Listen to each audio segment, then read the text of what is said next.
Meu nome é André, como o Guilherme me apresentou, eu sou geógrafo, né? Há pouco tempo só que eu me identifico aí como montanhista, e a geografia é um pouquinho assim, mais tempo.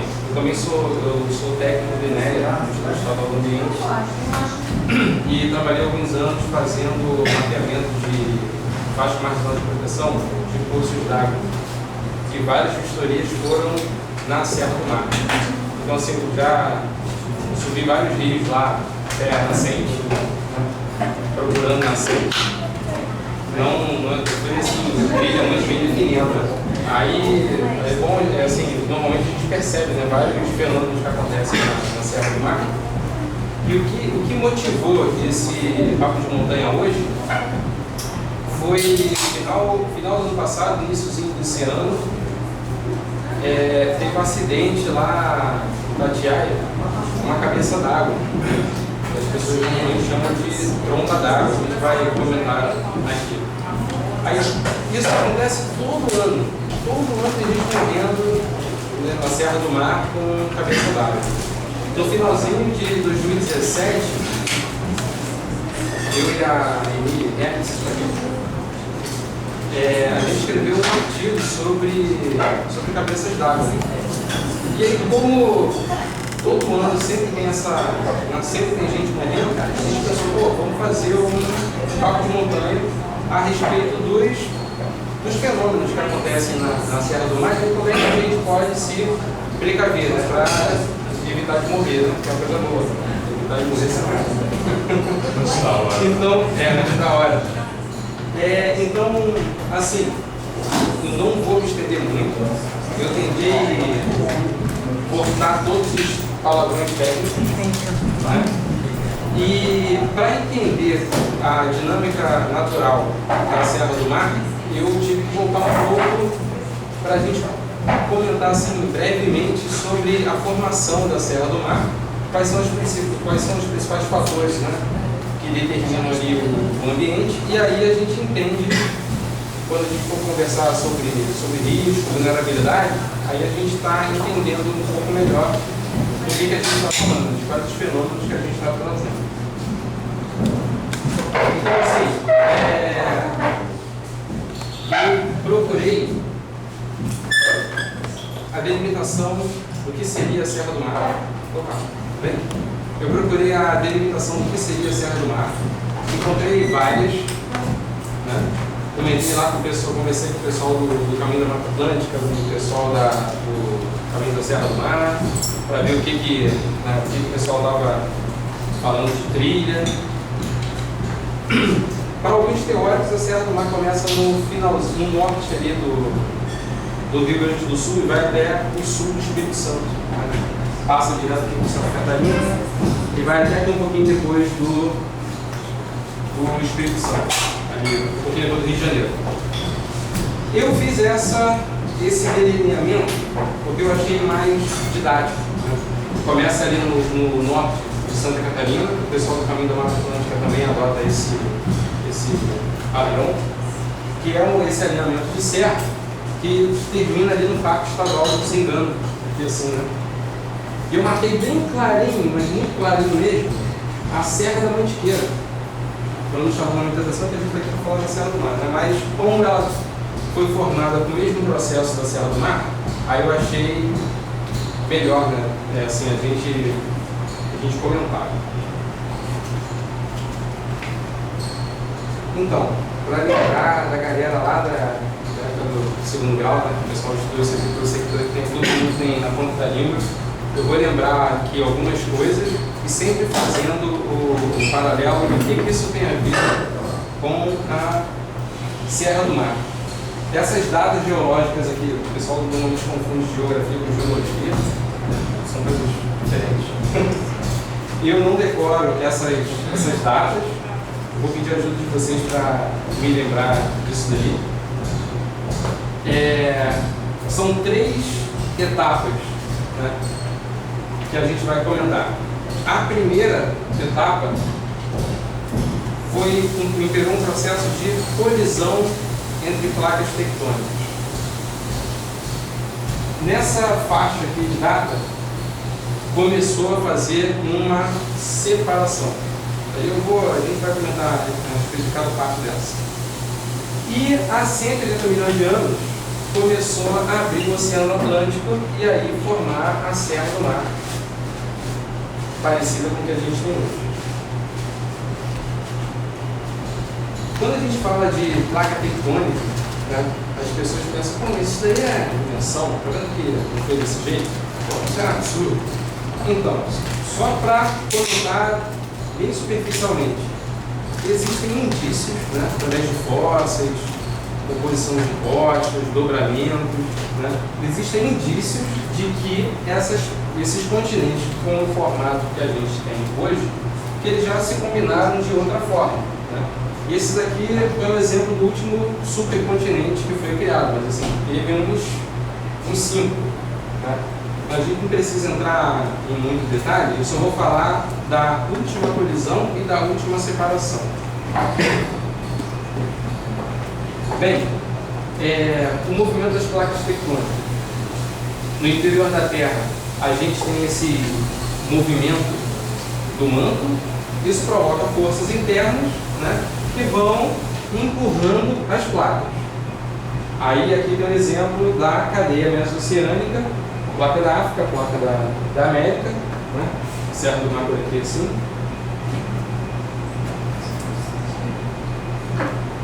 Bem, já que a gente está falando de placa tectônica, tem alguns exemplos de, por exemplo, uma placa oceânica mergulhando na lateral de uma placa continental. E aqui a gente tem os Andes, né? Um exemplo clássico dos Andes. Aqui embaixo a gente vai ter o choque, a colisão, o movimento colisional de duas placas oceânicas. Aí, exemplo clássico disso, Japão, aqueles arcos de ilha, né, que tem lá na Ásia. E no nosso caso, a gente tem o choque de duas placas continentais. Depois do movimento de colisão, existe uma tensão nas placas e um empilhamento do material. Como eles têm densidade parecida, não sei se vocês repararam aqui, toda vez que tem placa oceânica envolvida, uma mergulha por debaixo da outra. Quando a gente tem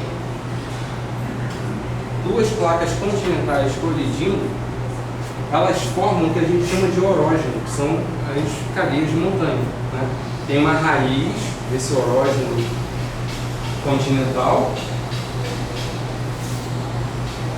No último choque, foram criadas várias fissuras, vários falhamentos na rocha, que hoje definem o controle estrutural que a gente tem na Serra do Mar e na Serra da Mantiqueira. Por exemplo, a hidrografia, né, que a gente percebe toda retilínea, ou então com o cotovelo, é porque a drenagem está confinada dentro dessas falhas. Então, para ninguém ficar achando assim, pô, a placa colidiu lá milhões de anos atrás e está assim até hoje. A gente tem intemperismo, né? Tem erosão, a gente percebe aqui acontecendo na Serra do Mar, e esse material daqui de cima ele é gasto, e esse conjunto inteiro fica mais leve e a placa eleva. A gente chama isso de soerguimento. Então, assim, a gente pode ter tanto um sistema de falhas que deslocou esses blocos e isso daqui subiu, ou simplesmente processo de erosão. E aqueles processos lá que eu expliquei, eles formam as cadeias de montanha que a gente tem hoje.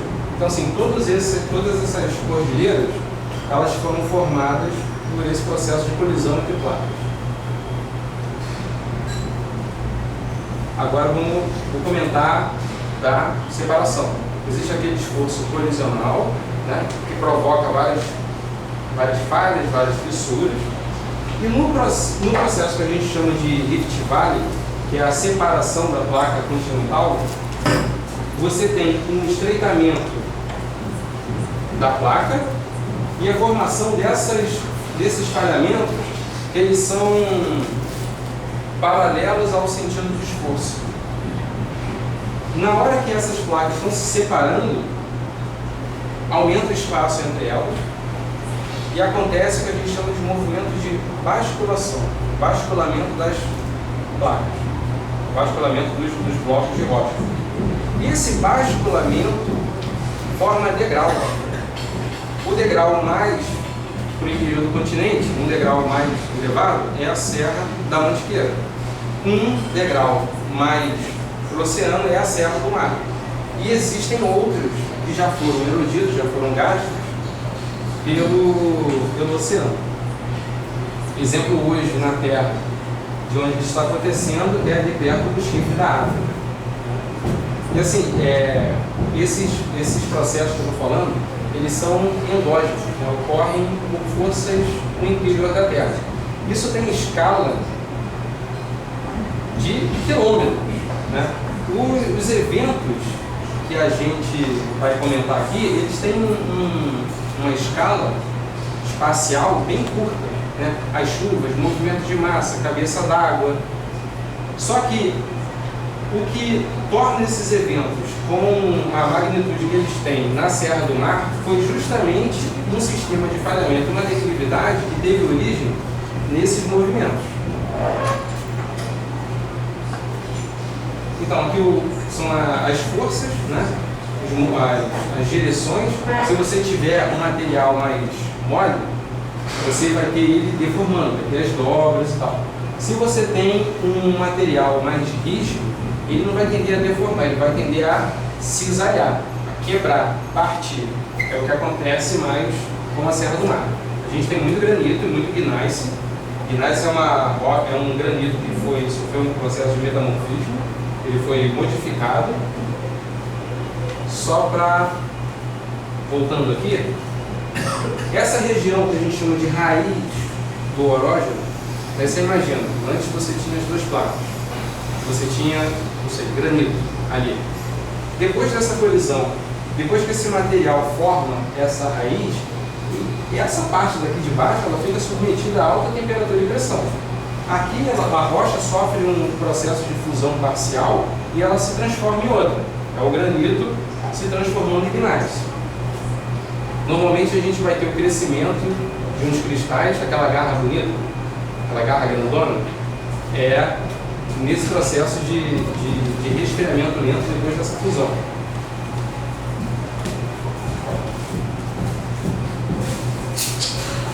Bem, agora falando dos processos exógenos, né, das coisas que acontecem do lado de fora.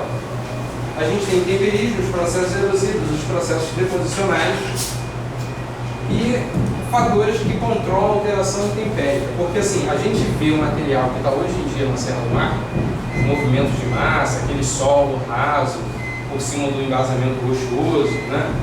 E o que vai controlar a intensidade, a força desses fenômenos que a gente vai tentar evitar? A gente tem material parental, ou seja, a rocha de origem, por isso que eu inseri aqui brevemente sobre esses movimentos tectônicos, né? A gente tem o clima, que agora, aqui nessa parte do planeta, está úmido, e assim, sem entrar na polêmica de mudança climática está acontecendo, não está acontecendo, né? A topografia, que na Serra do Mar tem bastante declividade, então assim, a gente vai ter bastante energia cinética nesses eventos de movimento de massa. O solo, assim que ele é formado, qualquer evento extremo de precipitação satura o solo e esse material é logo carreado.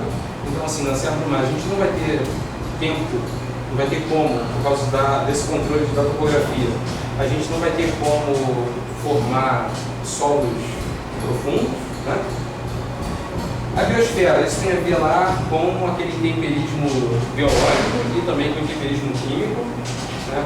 Essa cobertura vegetal que a gente tem por cima da Serra do Mar, a Mata Atlântica, ela ajuda bastante a trabalhar essa rocha, para formar esse temperismo. E o tempo, né? Esse tempo é um tempo geológico. Quando a gente faz trabalho de campo e você tem contato com os moradores, né, logo depois de de um evento, de um movimento de massa desse. Aí você conversa com os moradores e eles falam assim, pô, isso daí, não sei por que aconteceu isso. Pô, eu vim morar aqui com 8 anos de idade, estou com 75 anos, esse morro sempre esteve no mesmo lugar, nunca vi isso acontecer. Bem, a nossa escala temporal de acompanhamento dos fenômenos é muito curtinha, né? Existem ciclos que a vida humana não comporta de observar. Então esse tempo daqui é... Quanto mais tempo a gente tiver com o material numa determinada condição de umidade, de temperatura, ele vai ser mais modificado. Então, se eu estou indo rápido, vocês podem interromper, vocês podem falar, contar experiência, falar, André, isso aí está errado. Vocês não precisam ficar assim tão quietinhos, né? Observando. Bem, os principais fenômenos envolvendo perdas humanas e materiais. Eu peguei esses 4 aqui, mas só que a gente, assim, a gente tem vários, né? Tem uns que não faz sentido falar no contexto da Serra do Mar. Eu poderia ter colocado aqui a tromba d'água. Tem muita gente que confunde o nome. Repórter, pô, tem muita matéria jornalística que troca o nome toda hora. Bem, só para comentar rápido, por que não tem tromba d'água na Serra do Mar? Porque a gente precisa de um tornado numa superfície líquida. E isso você precisa de uma superfície plana, horizontal muito grande. Isso a gente não vai ter na Serra do Mar, né? Então você não tem um corpo d'água com extensão suficiente para formar um tornado e esse tornado encostar na superfície líquida e puxar essa água. Ele realmente tem o formato de uma tromba. Não tem nada a ver com a água, uma enxurrada descendo por um canal confinado. Então vamos lá. Alguém aqui já ouviu falar, na Serra do Mar eu vi uma reportagem, um parente meu, uma história de um morador antigo, alguma coisa que aconteceu na Serra do Mar que não está aqui? Porque normalmente é raio, o pessoal reclama, né, de raio, geada, cabeça d'água e movimento de massa, que são os deslizamentos, né? Tem alguma outra coisa? Tirando isso vai ter o quê? Queimada, né? Só que depois, né? Tem a ver especificamente com aquele ambiente. Então vamos lá, raio, me corrijam se eu estiver errado. Eu fui procurar nos sites aí de montanhismo e vi que em 92 teve um acidente com um grupo de 12 pessoas no Açu, numa tempestade, e eles morreram numa tempestade elétrica. E por causa disso colocaram esse marco lá em cima com esses dizeres, né? Acho que aqui vieram e que aqui ficaram. Então assim, raio lá dá problema. Ainda bem de metal, né? Bem lá em cima. O que eu acho interessante é que muita gente não lê. Muita gente não Muita lê. gente tira foto, mano. Ali se você perguntar quem está te contando lá aqui depois, né? Ah, é? Caramba. É um aviso, né? É uma homenagem, né? Uma homenagem para esse grupo. Eu não lembro se foi em 2014, 2015, um raio caiu um marco de concreto que tem lá no sino. Aí correu até nos grupos, né? Porque tinha foto de como era o marco antes, porque agora ele está destruído. Qual foi o ano? Foi 2015, 2014? Isso foi 2015. Caiu um raio lá. Não, acho que Não, é mais recente. É mais recente. Mais recente. É 16 ou 17. É 16 ou 17. Então assim, cai raio lá. Uma coisa interessante, a gente tem aqui no Brasil o Instituto Nacional de Pesquisas Espaciais, né? E o pessoal chegou à conclusão de que o Brasil é o país em que cai mais raios, né? Assim, poxa, por quê? Porque o Brasil tem mais para-raio, o Brasil está mais alto? Não, a gente não tem assim os picos mais elevados do planeta, a gente não tem essa característica física.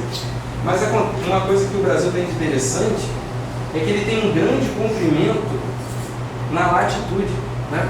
A gente vai desde o hemisfério norte, lá no grau positivo mais 8, mais 5, acima da linha do Equador, até a latitude aqui embaixo, menos 40 e pouco, menos 50, alguma coisinha, né?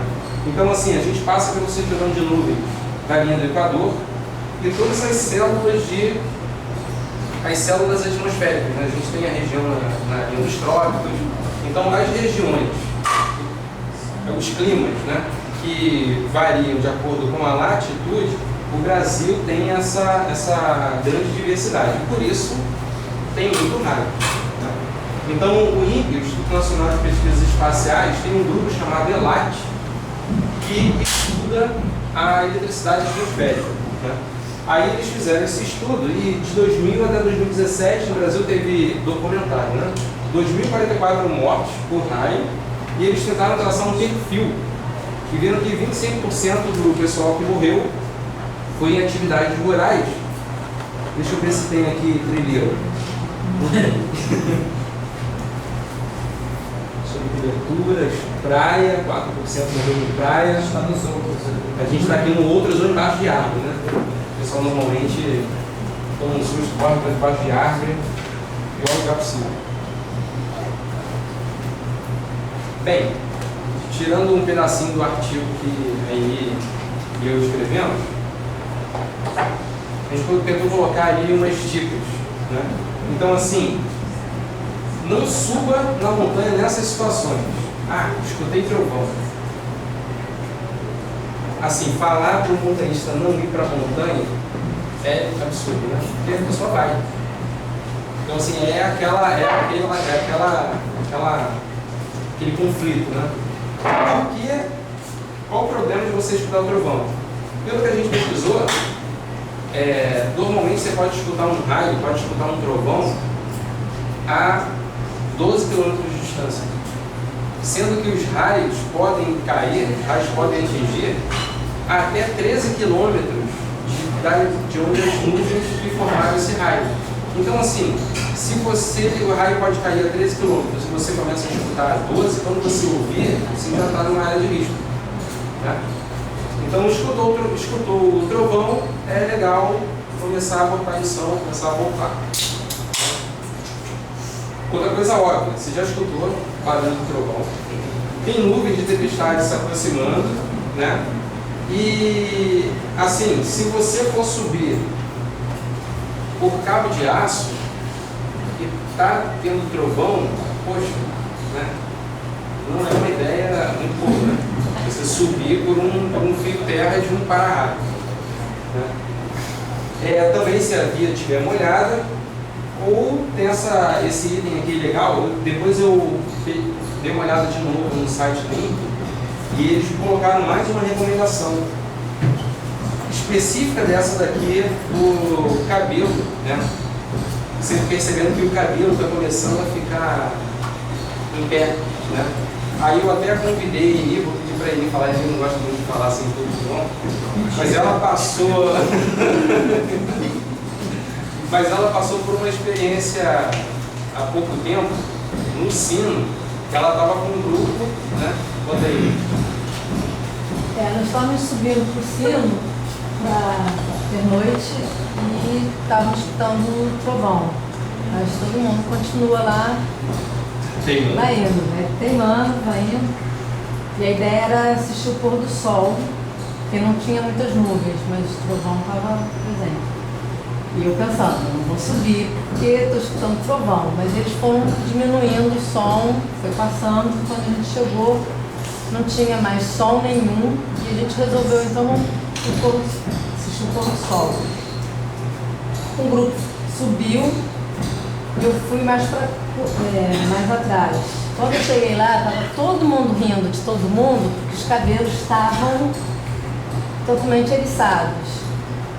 Só que a gente já tinha pesquisado, já tinha lido livros sobre acidentes, e aí eu falei, não gente, aí o ar está ficando elétrico e é probabilidade de raio aqui. Só que para convencer as pessoas que tínhamos que descer, eu tive que falar várias vezes, não houve nada, a gente não escutou nenhum trovão. Quando a gente chegou, o guarda-parque falou que ele escutou. Eu não percebi, não sei se no nervosismo, mas é uma coisa que de grupo de 8 pessoas, eu era a única que tinha esse conhecimento. E um outro rapaz já tinha feito um curso de sobrevivência, mas não sabia desse detalhe do cabelo, de ser um sinal. Então, assim, é bom a gente conversar e passar, né, essas coisas, verificar, pô, será que eles estão falando besteira? Então, assim, a gente está comentando aqui, mas é bom pesquisar, dá uma olhada lá no site do INPE, comenta com alguém, vê se tem alguma outra dica, né? Passa a informação adiante, mas criticando, sabe? Depois eu fui pesquisar, porque depois alguém lembrou de uma foto de uma menina com o cabelo todo eriçado, segundos antes de morrer por um raio. E aí fui pesquisar e encontrei várias fotos exatamente com essa questão de ter sido atingido logo depois da foto. E falando isso do cabelo. Você já viu, né? Se queimar, essa mania de tirar selfie, né? Tá matando mais do que tubarão, aí pede pra pessoa filmar. Para filmar tem umas ilhas. Mas às vezes, por exemplo, essas questões assim, trovão, nuvem de tempestade, é um caso que passou comigo, né? Já tem uns 10 anos atrás eu estava subindo Deus de Deus, eu e o Lula, não lá no Manabá, e nós chegamos no cume e o céu estava não estava azul, mas tinha algumas nuvens e tal, tinha trovão ao longe, que a gente sempre via, né, nem nuvem de tempestade e tal. Nós chegamos no cume e eu peguei o telefone e liguei para minha namorada e estava falando, estamos no cume de dia de Deus, não sei o que, de repente eu escutei assim, ó. Vamos abrindo uma cerveja. Eu estava deitado, olhando para o céu assim, com o telefone na mão. Eu falei, pô, Lula, que porra é essa? E ele do meu lado assim, falei, é raio, não sai daqui, não sai daqui. Quer dizer, a minha sorte que eu estava de porta ainda, não tinha tirado a foto, geralmente a gente chega e tira a foto porque eles tiram a foto. O raio caiu em algum lugar, correu pelo cume do dedo, desceu pelo cabo de aço, que tinha um pessoal nosso que não subiu, resolveu não subir e ficou lá embaixo. Quando eu cheguei lá embaixo, eu falei, pô, irmão, imagina o que aconteceu assim, eu sei, que foi? Caiu um raio, direto. Eu estava descendo o cabo de aço, o raio queria a mão para trocar o mosquetão, o raio passou na meio das minhas câmeras. Assim. Então não teve nenhum desses quesitos aí aconteceu. Não aconteceu nada. Nada. Simplesmente eu só escutei que eu estava deitado já, eu estava em pé falando, de repente, no segundo seguinte eu estava deitado no chão, olhando para o céu assim. Eu acho que foi em 2016 passou no. Não sei o que aconteceu, cara. Acho que foi em 2016, teve até um programa do Fantástico que mostrou casos de pessoas que sofreram acidentes com raio, né? Assim, os raios, eles não só caem, eles também têm raios ascendentes. Então tem gente, por exemplo, jogando bola e de repente um raio sobe, né? A gente, na atmosfera tem várias partículas, poeira, né, gases, e essas partículas, dependendo da situação, elas podem ser induzidas, elas podem estar eletricamente carregadas e se orientar. Então, quando a gente tem a formação de polos, provavelmente nuvem, ou então na Terra também, né, acontecem milhares de alinhamentos dessas partículas. Né? Isso vai acontecendo meio que aleatoriamente. Quando esses alinhamentos de cima das nuvens encostam num desses alinhamentos de baixo, aí fecha o curto e o raio ou desce ou sobe. Né?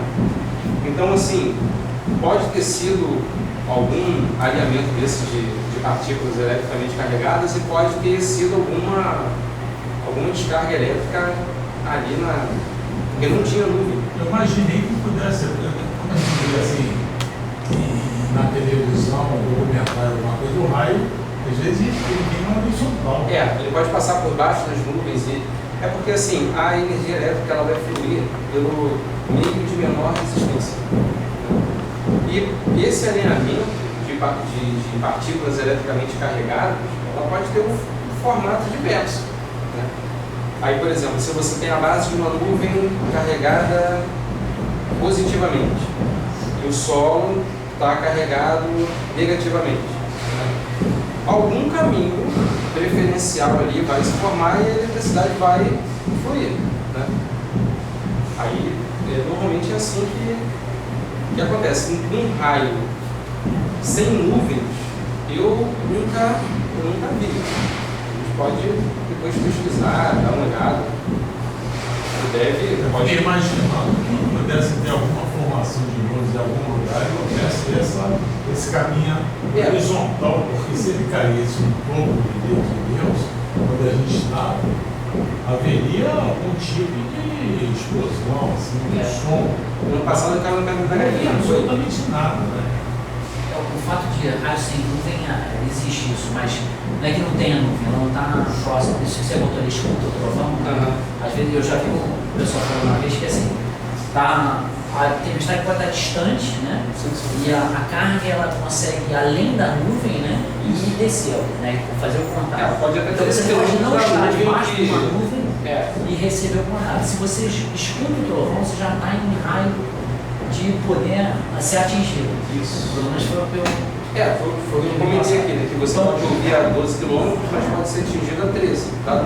Então, você pode estar escutando ele, mas você não está debaixo da nuvem, você está afastado. Alguns quilômetros. E não sei se eu vou falar da história aqui, mas energia estática tem uma coisa a ver com essa história aí também. Eletricidade estática? Eletricidade estática. Olha, eu não sou estudioso da área, mas eu acho, aí eu já achei, que a eletricidade estática pode provocar o alinhamento dessas partículas. Mas não Então, assim, porque como é que ele vai gerar, por exemplo, atrito suficiente para carregar eletricamente uma montanha? Uma massa de ar pode gerar atrito suficiente para gerar essa eletricidade estática? Não sei. Achei. E só perguntar aqui, quando esse seu incidente aí foi que época do ano? Foi no verão. Verão? Verão normalmente a gente tem bastante Marinho. E isso que você falou de raio ascendente, me aconteceu na Capelinha, ali no Guapimirim, né, dentro do Parque Nacional, na 7, em Guapimirim, tem a parte do museu, né? Aí tem um rio seco, você pode cruzar o rio seco, e a Capelinha. Capelinha, na verdade, está dentro de uma divisória do rio, né? Eu já estive na Capelinha e recebi uma descarga no pé. Eu e o ex-namorado. Só que foi de uma maneira assim, a gente escutava o trovão chegando, estava chovendo, né? Então tinha nuvem, tinha chuva, eu escutava o trovão. Mas depois eu fui assim, estudar por que aquilo aconteceu. Ali não foi uma descarga que caiu na capelinha. Inicialmente eu pensei, alguma coisa bateu na capela e bateu na gente. Mas depois eu vi que não, porque como você falou, só que a gente não caiu, como você falou. A gente apenas, o seguinte, eu estava em pé, a gente se abrigou debaixo da capelinha e ficou conversando na varanda. Eu era mais um senhor que estava lá. A gente passava o dia fazendo as trilhas ali, tomando banho nos poços, nas cachoeiras. Aí quando começou a chover, a gente foi para a capela. Ela sentou, a capelinha quando você entra na varanda, um portãozinho, você senta entre a porta da varanda e a entrada da capela, você tem um parapeito assim no chão, né, de madeira. Ela estava sentada nessa madeira e eu estava em pé junto ao pilar, mas não encostado no pilar. Né? Aí houve um clarão no meu pé, no pé dela, né? Mas assim, não afetou o dente nem nada, mas houve um clarão, como se fosse alguém tirando um pulo debaixo do pé. Lógico, a gente tomou um susto, o batimento cardíaco aumentou, mas não passou por dentro da gente. Eu sei porque senão a gente tem algum tipo de efeito colateral, acho que neurológico. Aí eu fui ver, assim, tentar descobrir, entender o que aconteceu, porque a gente não escutou o trovão. A gente escutava na distância, tipo, você escuta vindo, né? Mas no momento que aquilo aconteceu, a gente não escutou o trovão. Aí, isso que você falou, né? de carga elétrica ascendendo, tentando. Então, eu especulo, não sou especialista. Pelo que eu entendi foi uma carga elétrica tentando subir e encontrou a sola nosso emborrachada no nosso sapato e não conseguiu conectar. Então quando ela tentou pular, ela não conseguiu, por isso ela deu clarão esse Uma centelha. um empurro que eu acho, né? Uma carga, como se fosse alguém empurrando, dando um soco para Se baixo. tivesse aberto o ar. Um clarão branco. Foi exatamente. Mas não tinha dano no sapato. Por exemplo, muita gente que tem raio, tem gente que diz, meu tênis está pegando fogo, sei lá, né? Minha roupa está rasgada. Não foi esse. Pareceu no Fantástico que tinha tênis rasgado, queimado, roupa. Mas aí a pessoa diz, não descarga. Não foi nossa. Mas foi a minha única experiência assim, no negócio desse. E foi do justa. O que eu achei estranho é o seguinte: a gente buscou o abrigo em um lugar que está lá. Acho que aquela capelinha é 1783. Então você pensa, um abrigo que, teoricamente, um abrigo, uma construção que está ali há 200 anos, 300 anos. Mas eu não sei se debaixo, ela tem um piso assim de azulejo. Então eu não sei se aquela varanda pode ser moderna num concreto armado. Aí pode ter verdadeiramente. Às vezes só a geometria já é favorável para uma superfície muito plana e uma proeminência assim, já é o suficiente para criar uma geometria favorável para descarga elétrica passar por ali. Se for de construção antiga, tem o caso, por exemplo, qual é o nome do forte lá em Niterói? Fortaleza de Santa Cruz. Tem um mastro de bandeira que eles já tentaram colocar algumas vezes, porque aquilo lá está há séculos lá, o forte está há um tempão. E sempre carrega lá, entendeu? Então, assim, é uma construção antiga, mas infelizmente ela está numa posição desprivilegiada. Tem uma posição lá de um mastro que já caiu raio umas 3 ou 4 vezes lá. Tem até um documentário produzido pelo INPE, que o pessoal foi lá comentar, né, a respeito disso. Beleza? Então, essa imagem daqui, a Aini comprou nas pesquisas dela, a recomendação base é você, por exemplo, não procurar abrigo baixo de arco, não procurar abrigo nessas formas que propiciam cair raio. Também não é legal você fazer o contrário, você também não vai ficar se esticando, mas também não vai deitar completamente no chão, aumentar essa área de contato entre o sol e você.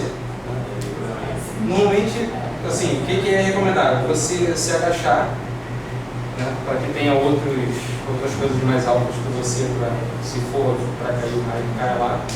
E você tem alguns lugares que você afasta o calcanhar do chão. Ou se você está com o pé todo no chão e faz assim, pô, vai dar muito, né, a diferença. Mas você juntar um calcanhar no outro, se acontecer um caminho desse, como aconteceu lá no seu pé, no cabo de aço lá, e a descarga elétrica passar por ali, ela vai diminuir a porção do seu corpo por onde essa carga elétrica vai passar, né? Porque uma coisa é ela passar pela sua perna para chegar na outra, né? Vai passar pelo seu corpo. Por exemplo, qual é o pior choque que a gente pode tomar? Entre os braços, né?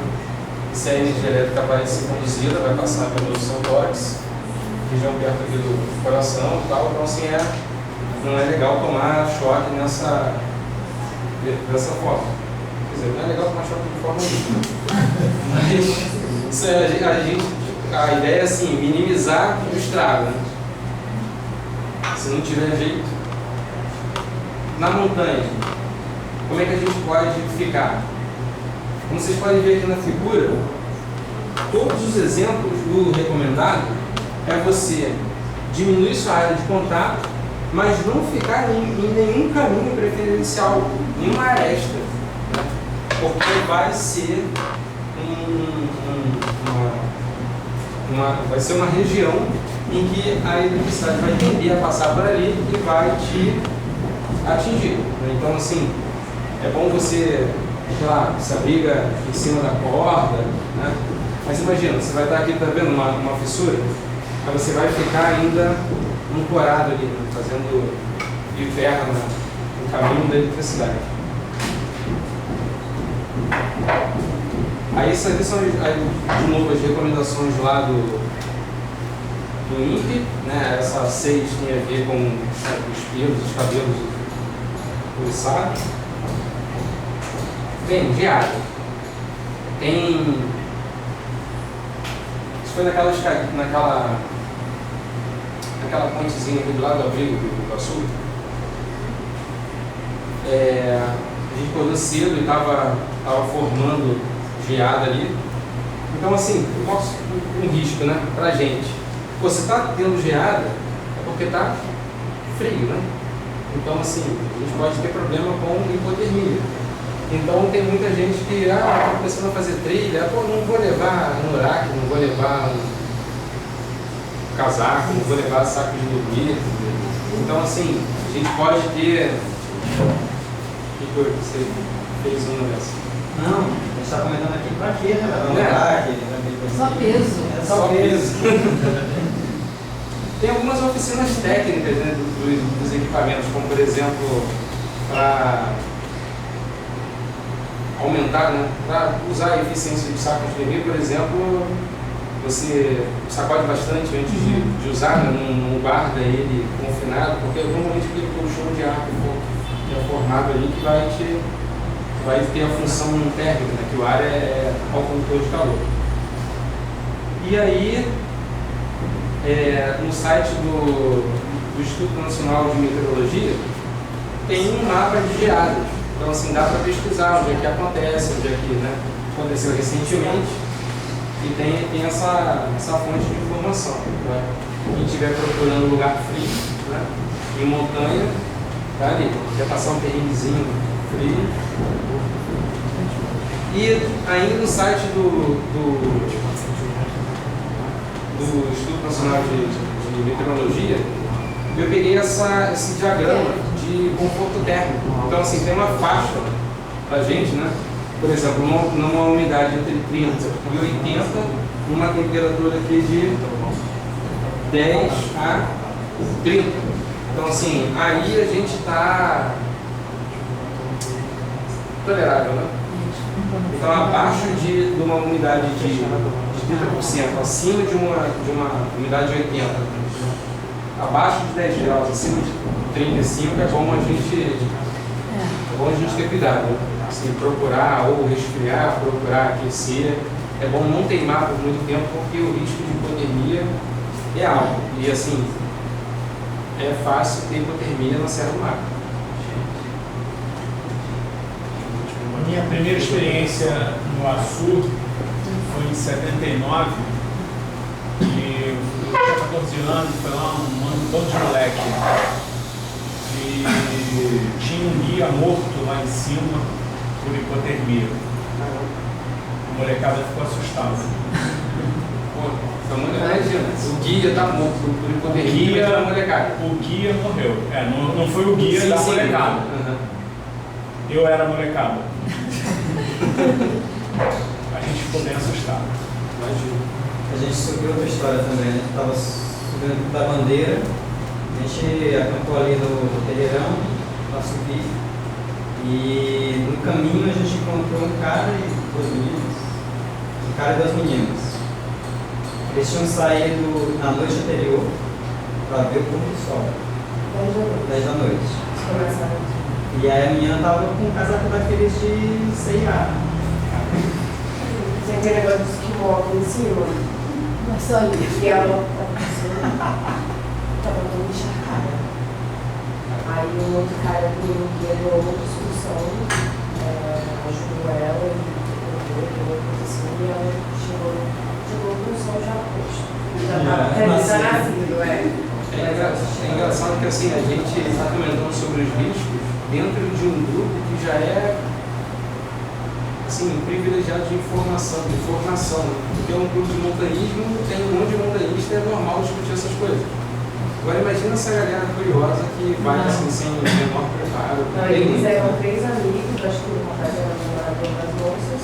Aí uma moça estava com perto de 5 e essa estava no meio de tudo. E ela estava fazendo isso. Bem, aqui o que motivou esse papo de montanha de hoje, né? Nas cabeças d'água. Tem matado a gente todo ano.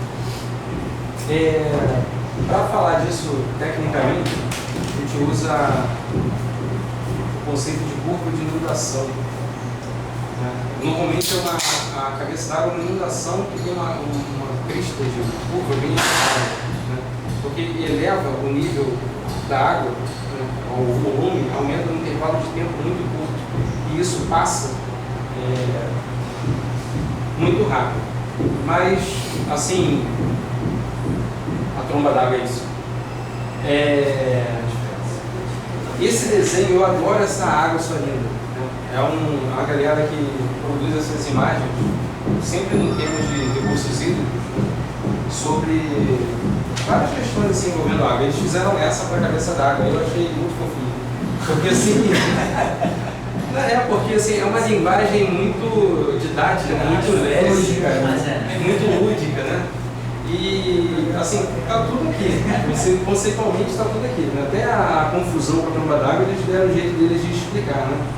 Então, assim, imagina, você tem lá na área alta, né, acontecendo uma precipitação, você pode ter uma área de captação, uma área chovendo, assim, de alguns quilômetros, e algum pouco tempo depois, toda essa água que choveu nessa grande região, ela flui repentinamente por um canal confinado, né, que normalmente na Serra do Mar a gente tem os tais vales em V, que a capacidade de esculpir o terreno é maior, né, do que a de depositar partículas. Então, assim, a gente vai ter na Baixada Litorânea aquelas grandes planícies com aqueles rios meandros, e Serra do Mar qual vai ser o característico? Vale em V, leito rochoso, né, e por causa disso essas cabeças d'água, por causa da declividade também.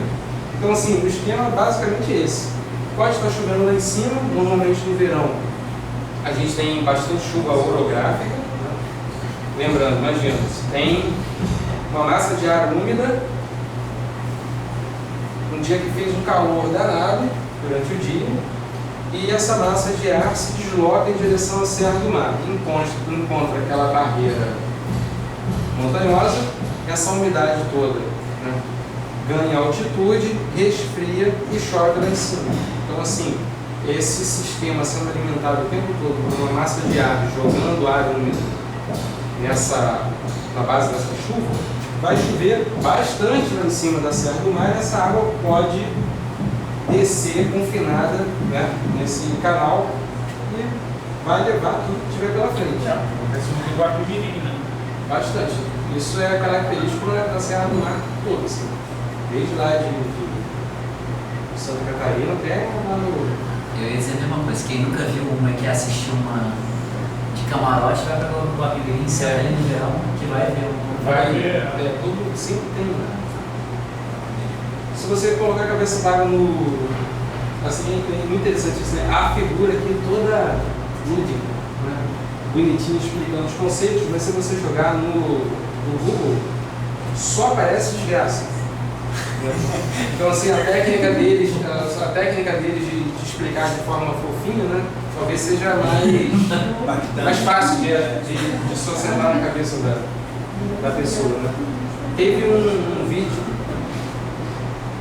foi esse mês até, no Muri, vocês assistiram? Que rolou aí nas redes sociais, eu procurei o vídeo, acho que alguém não postou ainda, que, assim, desce pelo rio, mas é muito rápido, questão de segundos, né? E é um turbilhão de água, com tronco, com pedra. Parece, deve ser como se você estivesse num liquidificador, né? Deve ser horrível ficar ali. Mas lá em Guapi, você vê os sinais, né? Você vê gravetinhos, folhas vindo, sabe? Você vê aos pouquinhos, não é uma coisa assim de segundo, é de minutos. Então, assim, mas você tem que estar atento. Depende do lugar. Do local, né? Se você estiver numa alta declividade, não vai dar tempo. Enquanto os dias iluminados, não dá tempo. Não. Não dá. Não dá. Porque é uma declividade muito São alta. 3 dias. Vai depender da geografia, sem dúvida. Isso. Mas eu digo o seguinte, Guapi é um bom local para você observar os sinais. Os sinais. Então, assim, você está falando de sinais, né? Quando você está numa região que a declividade, a área de concentração dessa chuva, se você já está no Guapimirim, normalmente você está num trecho do rio que já é médio curso. Você vai ter alto curso, alta declividade, vai em V, E em médio curso você vai ter uma região um pouco menos declivosa, né? E normalmente já vai ter formação de alguns meandros, né? E na parte de baixo curso vai ser só alagado, só meandro. Mas bem, sinais de barulho característico. Tem gente que fala que tem um monte de rio na serra que é roncador, né? Por quê? Por causa disso. Tem um monte de rio roncador. Igual você vai andar por aí e encontra um lugar chamado Bananal. Tem um monte, né? Então tem vários. Tem um monte também. Então assim, tem um barulho característico, né, do turbilhão de água se aproximando. Como você falou, o aumento da turbidez, né, presença de folhas, fragmentos, você está vendo aquela água límpida, transparente, sem nada, de repente você vê, começa a aparecer um monte de folheto, um monte de folha, um monte de graveto, você já procura um lugar, procura um jeito de sair dali. Mas o pessoal da Defesa Civil juntou, né, relatos assim, de quem conseguiu sobreviver, e eles reclamam que na maioria dos casos é muito difícil você perceber o barulho, porque o tempo em que aquilo está emitindo barulho e você tem o tempo que você tem para sair dali é muito curto, porque assim, ninguém vai tomar banho de rio tenso, olhando lá para cima, prestando atenção, né? Tá com um grupo de gente, normalmente a pessoa vai estar, né, enchendo a cara, vai estar se divertindo ali, pô, não vai ficar prestando atenção nisso. Eu acho que o barulho é uma péssima forma para a melhor forma, na minha opinião, assim, do que eu já vi ali lá em Guapimirim, né? A melhor coisa é graveto, folha e aumento de nível. E a turbidez. Barulho, eu nunca perceberia pelo barulho. Tem alguns vídeos aqui que mostram isso acontecendo, né? E, na maioria dos casos, dificuldade de sair do local. Né? Porque, como é que as pessoas normalmente tomam banho de rio? Elas chegam lá, espalha tudo, né? Vai tomar banho de rio, está no lugar do rio, eu vou explorar um pouquinho mais ali, aí vai para longe e tal. Ninguém fica procurando rota de fuga o tempo todo. Olha, vou pular essa pedra, tem uma piscininha ali, mas eu vou prestar atenção aqui qual é a minha rota de fuga para caso venha uma cabeça d'água. Pô, quem é que vai tomar banho de rio nessa função toda? Então, assim, seria um jeito, né? Mas, pô, ia acabar, isso não é prático, assim, estraga o que a pessoa está fazendo ali, né? Então, o que fazer? Evitar local de alto risco, de cabeça d'água. Ninguém faz isso. No calor do caramba, no verão, ele vai procurar a serra, vai procurar banho de rio, né? Evitar locais com muita gente, porque se você tiver que rapidamente invadir o local, você vai encontrar dificuldade. Normalmente, pô, imagina, começou, tá vendo uma cabeça d'água. Aí alguns vão querer tirar selfie, outros depois vão querer juntar as coisas, né? Chamar alguém, ô fulano, vai querer atravessar o rio. Então, acontece vários casos de você querer atravessar, querer puxar alguém, e aí você acaba ficando ilhado, ou acaba ficando na outra margem, e passa um perigo danado. Então, evita de ir, mas se você já está lá, evita lugar difícil de escapar dali, lugar com muita gente. Se já está acontecendo, e assim, se mantenha atento, né? Se começou a acontecer, não tem assim, sai, entendeu? Igual o Henrique comentando com o pessoal lá, a cabelo tá legal, né? Então assim, vamos descer, porque, né, a probabilidade de já cair é alta. Então assim, sair do local imediatamente. E caso você fique ilhado, não adianta muito competir, né? Vou conseguir, eu nado bem pra caramba. Cara, você não está vendo o que está acontecendo por baixo, né? Isso carrega matacões enormes. Então, árvores inteiras são arrancadas. Então, assim, não é só água, né? Tem um monte de material sendo carreado ali. Então, não é aconselhável competir com a cabeça d'água. Isso é usado em engenharia também de montes. O cara quando vai andar de carro, ele chega num lugar que tem a floresta, tem a vegetação, o cara olha para cima, vê uma marca. Né? vi alguma coisa diferente na vegetação que é onde a água chegou até ali. Não sei. Se o cara está aí nesse lugar e vê que chegou até ali, pô, É. aí ela pode chegar de novo ali. Entendeu? Isso. Tem na hidrogeografia, tem os tipos de leito, né? Tem o leito vazante, que é para onde passa a água o tempo todo. O leito vazante, o leito maior, que é quando você não tem a formação de vegetação, que a água não passa ali o tempo todo, mas passa com uma regularidade suficiente que não deixa de desenvolver a vegetação. E o maior excepcional, que aí tende a infinito, né? Você sabe, um evento extremo Eu já passei na E vai passar. nadando. É, passei assim sem água nenhuma e já passei nadando também ali, porque a água subiu assim, quando eu estava descendo, a água subiu e subiu uns 3, 4 metros ali, né? Depois, quando eu passei outras vezes ali, olhava para cima e tinha papel higiênico lá em cima das águas. O leito vazante, menor, maior e mais excepcional. Essa questão do lixo em área urbana, é normal você andando por um bairro, tá sem chuva e tal, aí você vê você repara assim que pelas casas, o portão de entrada das pessoas tem uma barreira assim, alta, assim, normalmente alaga ali. Depois em algumas áreas, infelizmente você vê lixo agarrado na vegetação, né? Onde é área urbana consolidada. Mas essa dica de você ver onde é que não se forma a vegetação mesmo seco, porque normalmente a água passa por ali. Teve uma vez que eu fui fazer uma vistoria no Rio Bananal, a gente não pôde entrar no condomínio, teve autorização para lá, mas aí indo para Teresópolis, aí eu desci pelo lateral da ponte, né? Eu tirei umas fotos lá de baixo e tal. Aí você vê essas obras de engenharia, né? Eles calculam essas pontes um tempo de recorrência tem NBR para isso, tem a BNT para isso. Mas são tempos de recorrência assim, de 50 anos, de 100 anos. Né? Então, assim, é uma chuva, um evento máximo de precipitação que vai ter um tempo de recorrência de 100 em 100 anos. Isso é uma cheia que vai ter esse tempo. Né? Normalmente são eventos grandes. Assim. Então, você tem pontes altas pra caramba. E assim. Às vezes você acha que é besteira, né? Você acha que é besteira, uma ponte tão alta daquela forma. Lá em cima, pô, é corrupção aí. Eu trabalhei algum tempo na BR-63. Um dia. E a gente tinha algumas pontes. Eles falavam exatamente isso, né? De tempo para corrente. Falou que tem que dimensionar para esse espaço de tempo. Porque senão a cada 100 anos você vai ter que refazer aquela ponte, ou a cada 50. O pessoal da engenharia tem uma BNT para isso, tem NBR para isso. Dependendo do tipo de obra, tem um tempo de recorrência barragem, não sei se é o Rio Branco, sei lá, uma coisa Mas da Vale não, né?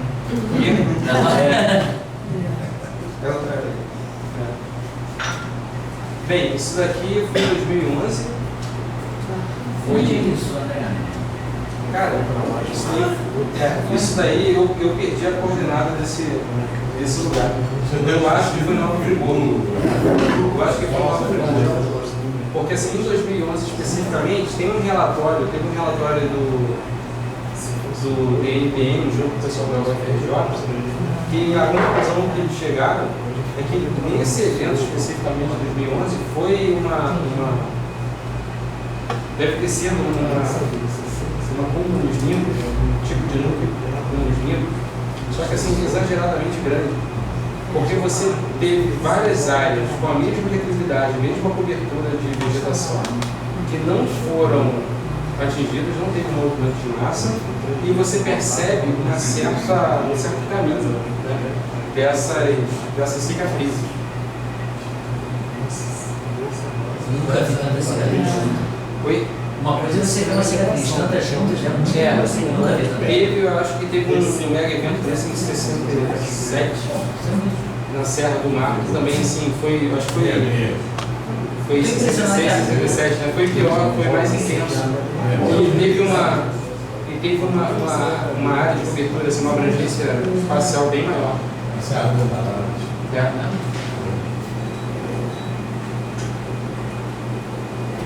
Bem, esse daqui também foi lá em 2011. Aí eu estava comentando com o Guilherme, até brinquei com ele, falando: olha só, um bebezinho, acabou de nascer, setor de escalada. E quando a gente está olhando assim e vê um afloramento gostoso, um monte de via e tal, o aquilo dali já foi vegetal no momento, né? Já teve um movimento de massa que provocou esse afloramento gostoso, né? E esse daí acabou de nascer daqui a alguns anos, alguém lá conquistando o milho.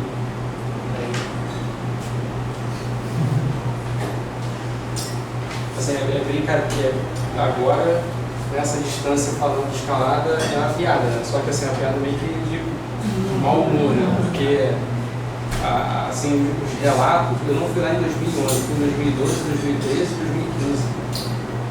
Monitorar a evolução de algumas cicatrizes. E assim, os relatos são assustadores. Teve gente que achou mesmo que não estava acabando. Assim, sério. Eu fiquei 2 semanas lá ajudando um voluntário e você não acreditava. Era coisa assim, era montanha de pedra assim, que deslizou, casa que sumiu, tudo quanto é. Eu tenho uma casa em Friburgo, eu construí em 2002, não aconteceu nada, que era no Alto Caledônia. Mas se fosse depois de 2011, eu não construiria de jeito nenhum. Eu não tenho como um engenheiro alguém dizer assim: não, isso aqui é seguro. É só pedra aqui atrás, é só montanha, é só árvore. Não dá. A gente fica bem assustado. Bem impactado. Sentia a marca de lama que você via terceiro andar de casa, sabe? Foi bem complicado. Bem, e né, os movimentos de massa. Aqui são. Não sei como é que o pessoal consegue fazer essas imagens fofas de desgraça.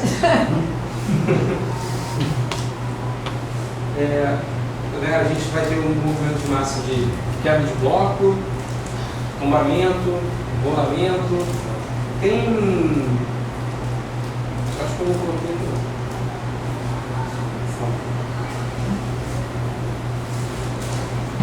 Essa queda, rolamento, tombamento, na Serra do Mar e por aqui também, ali na Urca e tal, é fácil da gente ver a rocha, quando ela estava lá a alguns quilômetros de profundidade, alta temperatura, pressão e tal. Quando esse batólico, esse grande corpo de rocha, passou a estar aqui na superfície, teve um alívio de tensão, estava na temperatura mais baixa e com muito mais pressão exercendo nele. E a rocha tende a um alívio de tensão superficial que provoca umas lágrimas.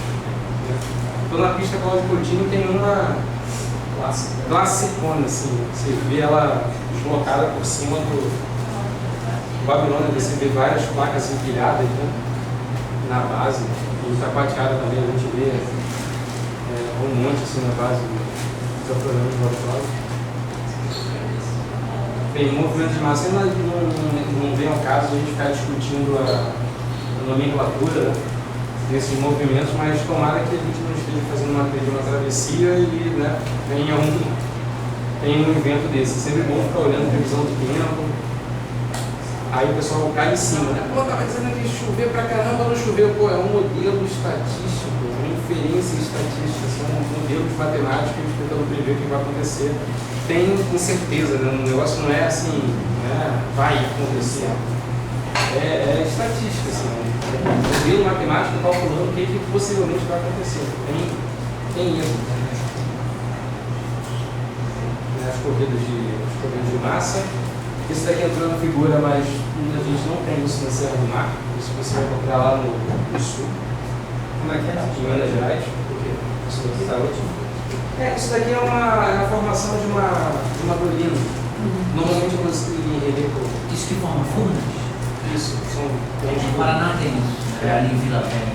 Tem Vila Velha, tem. Bonito, tá aí. Esqueci o nome. Teve trabalho de geografia, a gente foi lá, viu o maior do Brasil, aqui, 110 metros diâmetro. Normalmente você tem uma rocha calcária, uma rocha sedimentar, e que a água flui por ali, dissolve o cimentante, o material articulado e carreado, ele encontra alguma placa da rocha e com o tempo esse teto solapa, né? Ele cai, desmorona, e aí você tem essa formação, né? Parece um poço e aqui embaixo já pode ter rio, né? Embaixo ou não.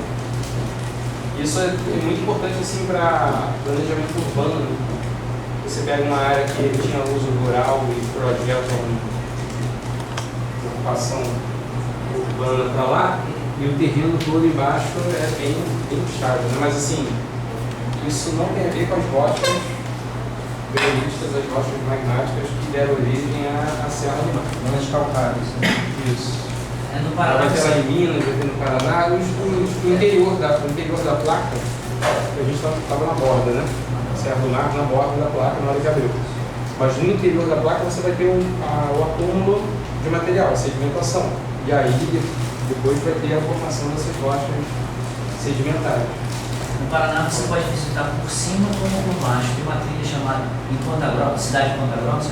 Isso aí. Você pode visitar. Tem uma trilha chamada Buraco do Pará. Não sei o que é chamado Buraco do Pará. Nem quero saber. Mas você entra por debaixo. A trilha vem por debaixo, né? Que é como se fosse um rio. Ela vira um rio, né? Aí você entra por debaixo.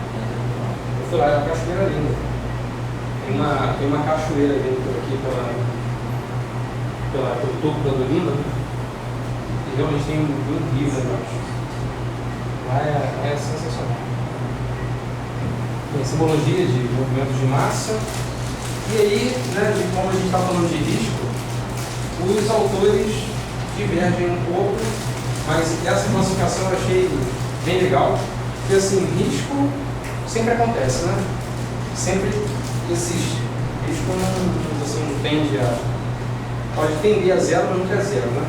Então é só uma probabilidade de alguma coisa acontecer. Uma probabilidade. Se você já está numa situação de perigo, é porque está na iminência daquilo acontecer. Se você está numa crise, é porque está acontecendo, né? Então de tudo isso que a gente falou, tem um risco de cair um raio, tem um risco de cair um raio na região alta. Se você está vendo o cabelo oriçado, você já deixou no risco e já passou por perigo, né? Se você tem um risco de cabeça d'água e começou a ver o graveto, folha, já está no perigo, você está na iminência do negócio acontecer. E quando o raio cai, a cabeça d'água vem, já é um momento de crise. E aí tem os conceitos de vulnerabilidade e resiliência, né? Porque assim, na vulnerabilidade a gente não tem resistência para... A gente vai sofrer o dano e aquele dano vai causar proporções que a gente não tem como reverter de forma fácil. E a resiliência é quando você tem uma certa resistência, por algum motivo o sistema é perturbado, né? E você tem condições de voltar o equilíbrio para uma posição que ele estava antes ou bem próximo. Então assim, para o raio, para a cabeça d'água, para esses movimentos de massa, a gente é completamente vulnerável e a nossa resiliência física para uma coisa dessa é quase nula. Então assim, é bom que a gente leve, não é questão de você deixar de fazer uma atividade, eu vou deixar de fazer minha trilha, mas leva isso em consideração no seu planejamento, entendeu? Aí tem muita gente que acha, isso é coisa de medroso, isso é coisa de chato, isso é coisa de cri-cri. Assim, a ideia não é ficar em casa. Se você ficar em casa, você quer segurança para o shopping, né? Vai andar no shopping. Para montanhista, isso não cola, assim, a gente vai fazer. Mas é bom entender, ver como é que essas coisas funcionam e levar em consideração isso no planejamento dessa atividade. E aí as referências, bem, foi isso. Dessa vez eu acho que não falei muito não. 9h15, acho que foi.